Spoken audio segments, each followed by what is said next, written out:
Hi, it's Steffi from Steffi's Beads and Baubles, and as you can see, I've been busy working on stuff. I wanted to show you what I've been working on and kind of show you what I've been doing. Now, I made one of each of these because this is the type of earring you usually don't wear two of the same. You can wear two mismatched, or you can make two of the same. I decided to make a bunch of mismatched little skull earrings, and they have little hats and then some little beads hanging down. This is a white one with a pink hat right here. This is kind of a ceramic, the rest are stone.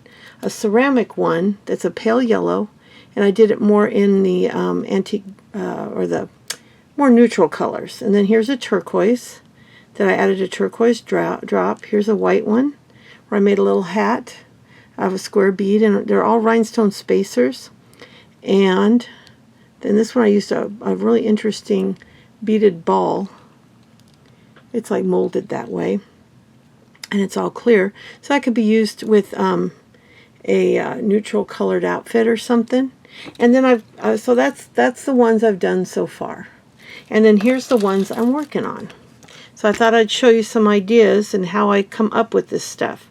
So I'll start with pink again because I like pink, and a lot of people like pink Halloween. And I took a disc, and I did have a fuchsia colored disc, so I used that with a foil light pink bead. And then these are my options. I have this big drop off of another old piece of jewelry. This beaded charm I just made with a little rose. It's like a little flat rose. And then I put a really pretty bead that has kind of a harlequin design on it, etched, with a fuchsia bottom bead and a fuchsia top bead. Then I also have this really pretty charm I took off of an old piece of jewelry. Let me see if I can show that to you. It's a little metal rose with a pretty light pink bead. And then I also have this little one too that I did similar. So they're both similar with slightly different tops. This one has a rhinestone spacer that's kind of, it's an iridescent color, so they're an AB finish with a fuchsia bead on top. And this one's a ceramic, the only white ceramic one I had.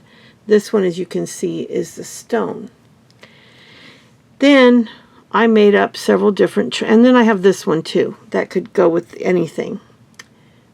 But I made up this one here I've got that just came off of an old piece of jewelry.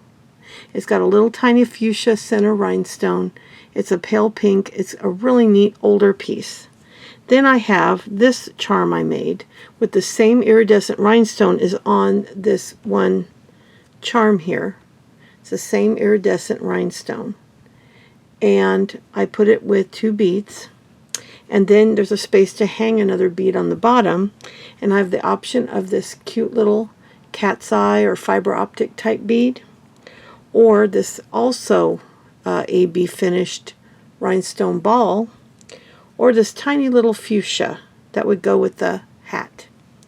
And so that's what I kind of do when I'm creating these things. And then I have one with a black hat that looks more masculine, and I had to color this. I took a black Sharpie and took one of these white discs. I had white and fuchsia. Took a white one and I colored it with the black marker. I used just a black Sharpie, and I colored that whole thing. I did a video on that once on coloring wood beads. And I have him, and then I have this one I colored with an orange Sharpie. I think it was this one. I used the rich color, and I used a black skull bead, and I put the rhinestone spacer and a really pretty faceted bead. This one I used antique brass findings, and I put the amber colored bead on top and antique brass, and then a little tiny square spacer with little amber colored stones. And then here's another one I colored, and again I did this one. I did two. One with a big orange spacer. It's actually orange colored metal, and then clear rhinestones. And this one is just the smaller iridescent one. And then I made all kinds of different charms to go on any of those. And I have this one. I have this one with a loop on the bottom to put either this little drop here or this rounder rondelle type drop. Or I have this drop off of an old piece of jewelry. And this one looks like it's got a little purple on it. And then I've got this drop I made with a long drop bead, a spacer, and a little space. Now I have all these other beads out, so I could take something like this and make a drop out of that as well. And I've got some orange beads. So I mean, I could take on these orange ones, like I'm thinking this one here, since it's a darker orange, I could make a drop out of this. So that's how I do it. So I'll put one together just to show you how I do it. I've done a beaded tutorial on beaded charms before. But let's do this pink one here, and we'll pick a charm to hang at the bottom.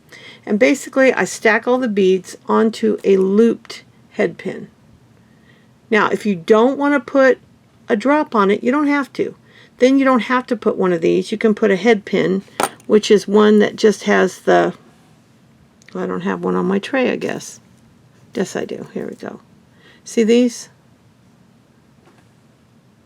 If you can see that. These just have a head pin, like if you were to take a straight pin, but without the point on it. And these are for when you don't want to hang off of it. You could use that for this and not have a dangle at all on any of these. I just have to do a dangle. I just love it. But these are cute by themselves as well. And so you're going to take, and you're going to, and this comes with experience. As you do this, it gets easier and easier. And I just take, and I'm going to loop it real quick. I usually bend it back slightly, and then I roll it around like that. Just roll it till I kind of like the size. Then I take my cutters and make sure I leave enough to, and I'm going to take it down there, to roll it. And then I like to roll it back a little bit more, grab the end and roll it down and kind of try to get it into the bead hole. Did you hear that snap? That's when it goes into the bead hole. And that keeps it a little more secure. And then you got your little beaded charm. Now some people like to use the loops even when they don't hang. And then let's take the one that matches it, that has the little loop on the bottom, and we're going to do the same thing on this. We're going to roll this back, and I'm going to cut it where I feel, and this just comes with instinct. It also is, I'm going to take this, I got to hold it down so I don't shoot that little piece across the room. And then we're going to take and we're going to roll it again. We're going to roll it, roll it, roll it. Okay? And then I usually have to get the pliers and help me to get that up into the thing. And you will hear it snap as it goes into the bead. Then we can pick which one we want to hang off of it. I think that would be too long. I'm going to lay it in my hand so you can see. I think that one would be too long. So let's try putting the little iridescent bead. It matches that, and it matches that. Or we can put the little tiny cat eye, or whatever you want to call that, fiber optic. But I think I'm going to put the little tiny fuchsia because it ties in with the fuchsia on the hat, and it really looks good with the reflectiveness. So then what I'm going to do now is I'm going to open up this bottom loop really carefully. I like to open the one that was already on the piece because those are easier to open. Now the whole thing will slide up, so you have to figure, see, the whole thing slides up and you can't get your, there we go. I think I can get that in there now. Yes. And once you get that on there, just kind of hang it. And then you're going to close that loop back up. You're just going to get in there and just close it back up. Make sure it's closed all the way and that both loops are done in a way that you will not. And I always go back over, go back into here and just make sure that that is on securely. Now this little guy was wire wrapped, and he came off of an old piece of jewelry. You can see the little wire wrap loop. So I have to open this to get him on there, because there's no way to do it otherwise. And then I'll open this little bottom one up, and I will hook that little tiny crystal. It's a little bicone crystal on there. Make sure it's closed up, and there we go. And then we'll pick our ear wire. Now I usually use, as you can see, where'd the earrings go that I showed you? I know I have them here. Isn't that funny? They just disappeared. Oh, here they are. I just use the fish hook. And on this I put the little, I just use the fish hook. Of course you've got the flat with the coil you can use. And there's also a flat that has the coil and a ball. So it's got the, it's like hammered looking. A little bit more, oh no, this is the regular fish hook. This is a regular fish hook like I used. Has a ball and a coil. Some people don't like the ball, they just like the coil, so they'll use these. And then there's this one that doesn't have the coil, it just has the ball, and it still has that hammered look. You can buy fancy ones like this at the store, and when you're lucky you get them on sale. They're $4, they're sterling silver, and you can buy those. Now I don't know if they're still $4. And there's another one, same thing I think. Or you can do the old kidney ones, which are just hooked on loosely onto these. I tend to go with the fish hook. I like those the best. Those are just my personal favorite. This one does not, oh, this is the other style, so I'll show you on the other style. This one does not have the ball. It just has the coil. That shows you how it looks a little bit different. Now see, then you got to fix this, make sure this is straight. So I get in there and I do this. And just make sure that that's straight, so that your little earring will hang straight down perfectly. So that's how he looks, or she looks, I should say.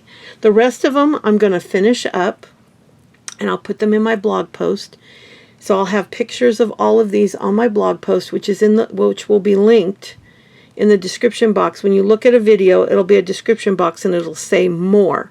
Click on the more and my link will show up for my link tree where I sell my jewelry, where I blog, and all the things I do. These will be all on my blog, which I will put a link from the blog post directly under there as well. So I'll be doing the blog post while I'm uploading the video. So the rest of these will all be done and put into the blog post. But here's this one next to the others I did. And you can see there's a difference in the ceramic. They're a little bit bigger than the stone. And these are the ones I have here. I have a few black here.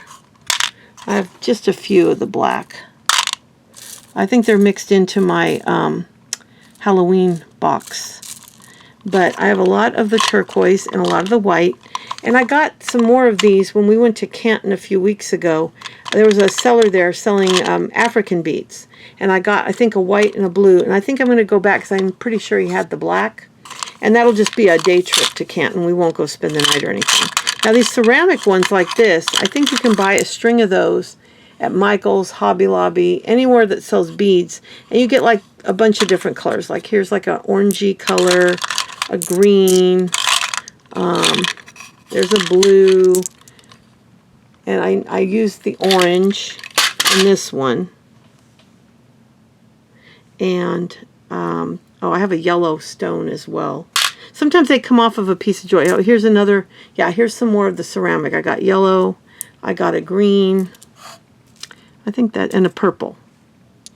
So you get a bunch of different colors of the ceramic ones on one string. And then you can find the stone ones too. And they're not expensive. Like here's some more of the stone. I've got quite a few of these. And here's a couple yellows. These came off of pieces of jewelry. The odd colors like the purple and the yellow came off of jewelry I took apart. Yeah, see there's a bunch of them. Those are all off of pieces of jewelry. And these, I don't know if you can see over here, but see, here's the boxes I made up. This is Halloween, and it's just all the different beads and accessories. And then this is fall. I don't know if you can see in there. fall. And then this is something else I used today. And this is just jewelry I took apart and did not take them completely apart. And some are charms I made so that I would have charms when I needed. So I went through that box a bit. And then these are all the boxes I got out and pulled stuff out of. And I put those boxes here. You can see where they're missing on the shelf over there. That way, when I need to put everything away, I know which boxes I used. Makes it a lot easier. Then these are some loose pink I went through and picked out stuff. So you can see it's a big mess, but I'm going to be making a lot of jewelry. I've got a craft fair I'm going to be in. I'm only going to have a little bit of tabletop because I didn't get my own booth. So my daughter's going to let me have a little spot on her table. So I'll make like a little basket and card them and put them in bags. And so I'm going to keep working, and I will keep showing you the different things I'm making. See, I see a lot of the skulls on here. I've got some other fun beads I'll be using. So I'll be making lots of fun. See, I've even got an orange one. I know I have a couple more orange ones too. And there's an orange ceramic one. So yeah, you can get these fun skull beads at either Hobby Lobby or Michael's. So, and I'm sure you can order them online too. So I'll get the rest of them finished up. I'll post them online. And I hope you found this fun. And I only made one because most people like to mix and match. So I figured I'd sell them as single earrings. Or I might mismatch some sets. But I might even do a boy and a girl in a set. But I wanted to make a bunch of mismatched ones to show you all the different styles. And then I will probably make a few sets that go together. But I might sell a bunch of them separately, like single earrings, because a lot of people like to wear different earrings, and they could buy one of two different ones and mix and match them. So that's what I'm going to do today, finish these up, and then I'll be working on more. I'm leaving this set up. I'll just be changing what I do. I'll be doing bracelets, other earrings, and so I'll be showing you what I'm doing. I've got a couple projects set across the table here I'm going to work on. And it's exciting to be back, and thank you so much for watching. And I shall be back pretty soon. I'm also going to do some ornaments too. So I'll be back soon. Bye.